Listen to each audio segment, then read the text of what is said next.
Let's face it, black metal began as lo-fi, it began as raw. It was unhindered by everything that was going to come after it and the atmospheric edge that so many bands were going to take on, especially in the 2010s. The wider production would have been an afterthought to these bands that were very early on in the scene. But within recent memory, a resurgence of bands that have sought out the ability to recraft, re-energize this style in such a way to revitalize the brittle and the sharp and the raw edge of the 80s and specifically 90s bands, and subsequently carving out a major hole, a massive hole in the sonic underground. So many bands nowadays are yearning and vying to have this power, this primitive edge, this fragile state of the music scene as a whole. And as a result of this, some will rise above the crust and with their gnarled fingers grasp at things that are as closely related as possible to the reminiscent past, while in the process still making their mark on music. Today I want to talk about one of the bands that I believe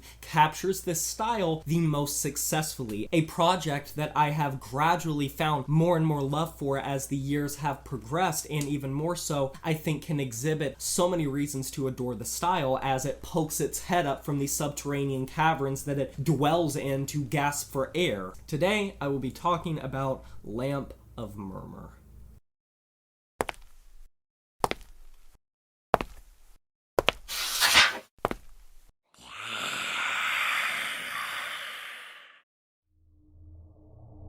A tradition widely practiced in this genre, anonymity. Artists very oftentimes lurk where you cannot see, like a bunch of rats in the sewers. These individuals skitter around, but the artist, only referred to as M, crafts some of the finest assortments of tortured classic black metal that I've heard in recent years. Formation unknown, origin unknown, inspirations unknown, so ravaged and desolate that attempting to shine a lantern on the facts that this man is, well, impossible as of now. Anonymity is not something unfamiliar to black metal, especially one-man black metal projects, and yet somehow behind these eerily beautiful album covers and these songs, something continues to draw me back here. I felt that in celebration of a new compilation that was recently released that is just amazing, highly suggested, I felt as if now was a perfect time to dive into this mysterious project. Located on Death Cult Productions, a label with an affinity for signing black metal on the more raw end of the musical spectrum, Lamp of Murmuur fits right in at home. The project is based in Olympia, Washington, a hotbed for darkness and solitude. I don't think I need to tell you guys that though.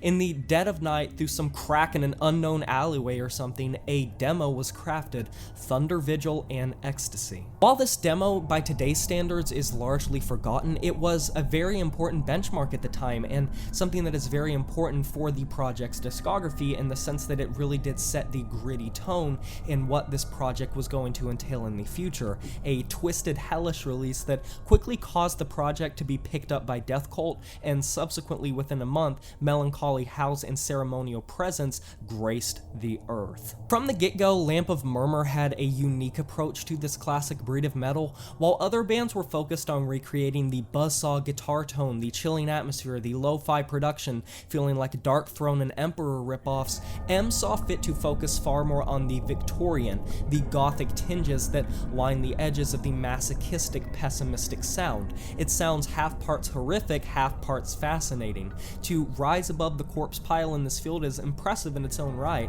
but throughout the discography, it's really not difficult to discover why. Smart songwriting that didn't undersell the smartness of early black metal aided in portraying it as a full, intelligent, comprehensible sound.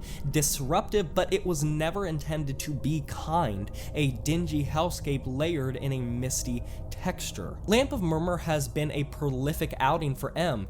Each year, countless projects have been released, all showcasing more and more how meticulous these tracks are. because one thing I've yet to touch upon is a known fact about this project.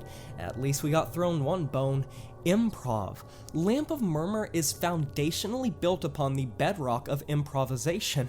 How much is unclear, but with how discordantly put together these tracks are, it really isn't so far-fetched. The finer details color me impressed if it was all happenstance, simply a stream of consciousness instrumentally. Now, once again, sort of like the Anonymity argument, black metal, especially solo black metal projects, they're not uncommon to have these improv elements, but just to fathom that so many of these things could be right off the cuff is phenomenal. After a creepy split with a fellow raw band, Revenant Marquis, and yet another demo, Lamp of Murmuur released its well-anticipated and now widely celebrated record, Air of Ecliptical Romanticism. The production was clearer than ever, yet it only somehow added to its appeal. Icy synths converge, riffs became more intelligible, the vocals became more dynamic, but somehow Lamp of Murmuur miraculously still clung to the sound that showed its style was alive and well, and came out the other side sounding just like a refounded version of what was already setting the project above the rest. Further complicating things with even smarter riffs, greater progressions, and a clear, closer attention to detail, it did the unthinkable, bring raw and lo-fi black metal into a place that was more noticeable, even accessible, and somehow made it even better. A lot of people can consider this as selling out or doing something to put them somewhere else that isn't the underground, but for me, that growth and that maturity, while still having the semblances of the initial sound, really was impressive, and to think that M would stop is foolish. This year alone, a split alongside Daiichi bursted my ears and was most likely one of the better and cleaner splits yet, not only from the project, but one of the better splits of the year, just in general. Maybe my favorite, and recently a massive compilation has dropped as well, which I also want to put on your guys' radar. This compilation takes so many tracks and bashes them together in just a devastating way. It is icy, it is cold, it's frigid, and it's just absolutely over the top in just so many of the best ways possible. I think it's safe to say that this project is something that you really should be keeping a very close eye on.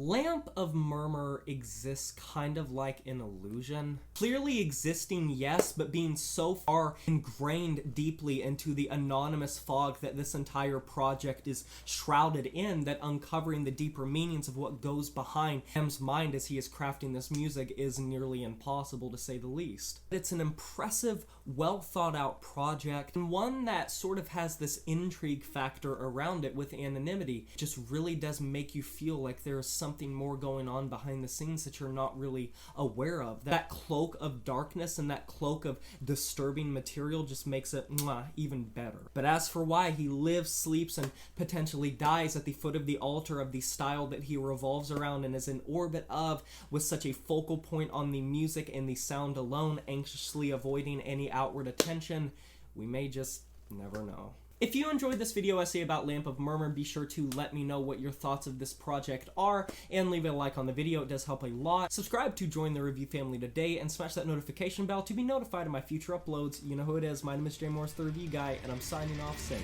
fair.